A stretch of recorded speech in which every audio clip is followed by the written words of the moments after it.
Hi, Steve Queen here with Live Wikimedia. Welcome to part 51 in the First Thing series. We're going to be continuing in Romans chapter 8. And if you're following along in First Things, it's on page 18 at the top. We'll be looking at Romans 8 and Romans 10 in the First Things book. You can print your own at livewikimedia.com if you want to. So, what we have that the Apostle Paul by the Spirit has been sharing for many chapters in Romans so far is two very different approaches to a relationship with God, being right with God, living for God, everything that goes with that.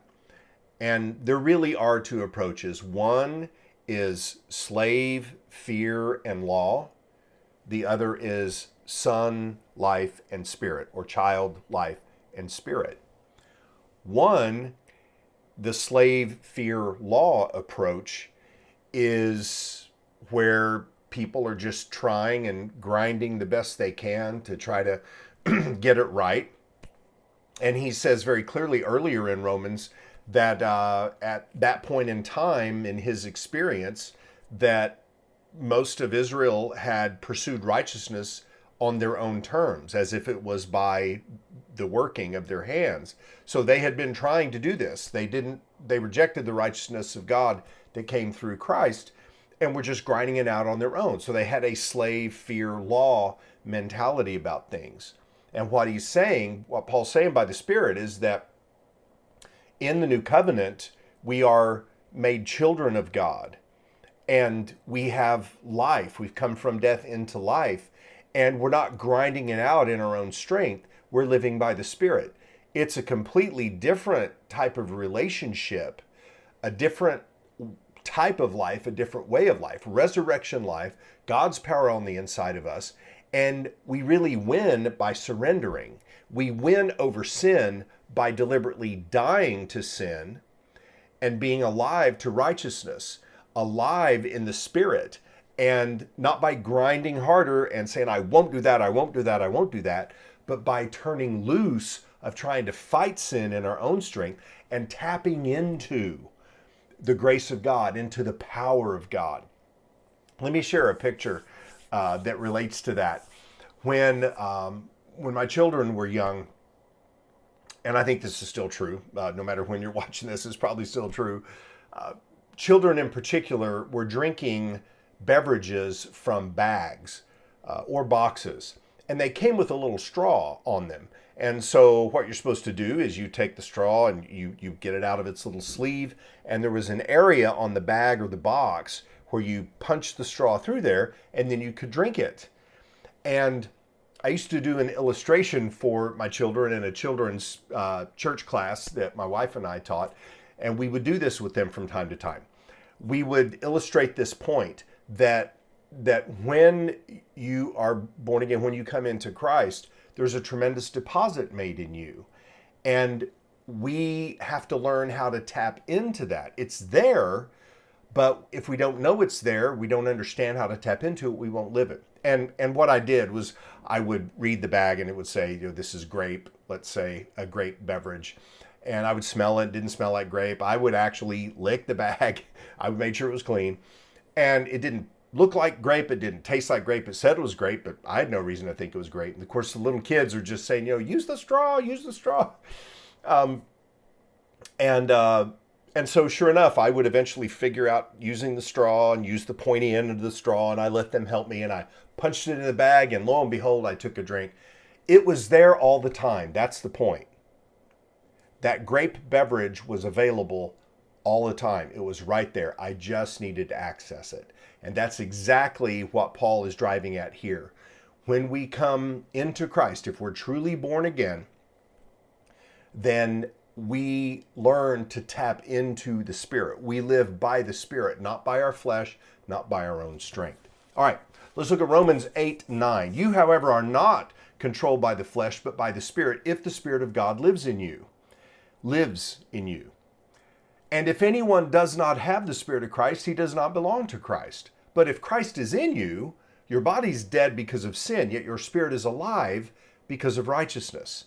And if the Spirit of him who raised Jesus from the dead is living in you, not on a shelf somewhere, living in you, He who raised Christ from the dead will also give life to your mortal bodies through his Spirit who lives in you. Apparently, him living in us is a big deal. It's in there 3 times already. Romans 8:12. Therefore, brothers, we have an obligation, but it is not to the flesh to live according to it. For if you live according to the flesh, you will die. But if, here's the key, by the Spirit you put to death the misdeeds of the body, you will live. Notice, by the Spirit you put to death the misdeeds of the body. The way you get victory, the way I get victory over these various sins of the flesh, anything like that in our lives that does not honor God, is not by squeezing harder and bearing down and screaming and beating ourselves because we did it again or whatever. No. If by the Spirit you put to death the misdeeds of the body, it's a faith proposition. Let me share, here's another little part about that straw, accessing that power that's in there. I've shared this with people before, and it's really helpful, and I've lived this in my experience, and perhaps you have too. And I'm condensing here, so we might do a video on just this part another time. But it doesn't work to sit in a chair and ask for God's power to just saturate you, just to saturate you, so that you are just impervious to temptation. That doesn't work. We're going to live in this world as it is. Temptations will come our way. That's scriptural.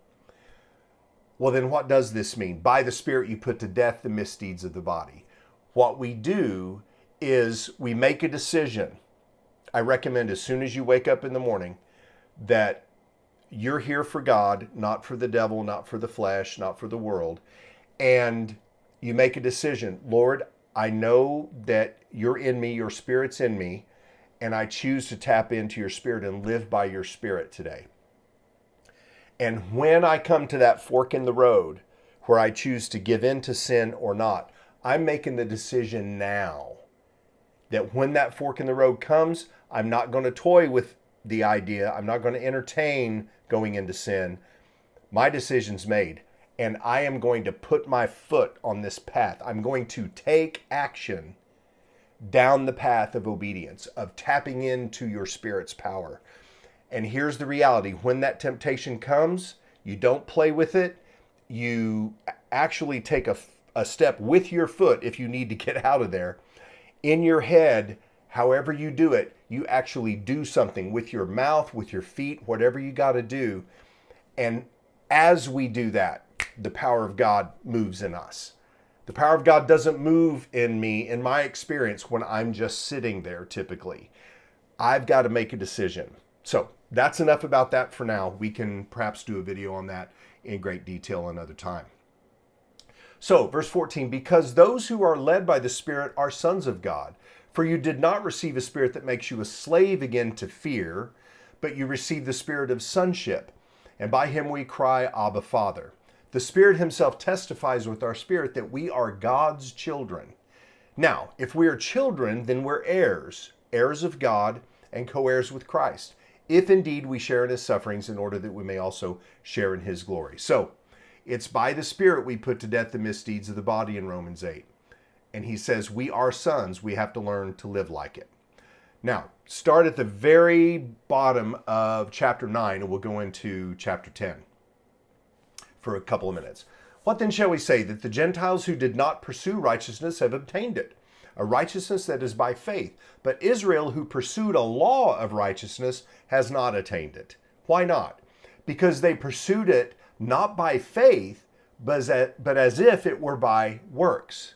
They stumbled over the stumbling stone, as it is written, See, I lay in Zion a stone that causes men to stumble, and a rock that makes them fall. And the one who trusts in him will never be put to shame. Romans 10:1. Brothers, my heart's desire and prayer to God for the Israelites is that they may be saved. For I can testify about them, they're zealous for God, but their zeal is not based on knowledge. Since they did not know the righteousness that comes from God and sought to establish their own, they did not submit to God's righteousness. Christ is the end or the culmination, the fulfillment of the law, so that there may be righteousness for everyone who believes. Nobody earns right standing with God. Nobody earns a relationship with God. Not Jews, not Gentiles. There are two approaches to walking with God: slave, fear, law, or son, life, spirit. Choose the second one. That's what Jesus has for you, and me too. God bless you. We look forward to seeing you on part 52 of First Things. Bye-bye.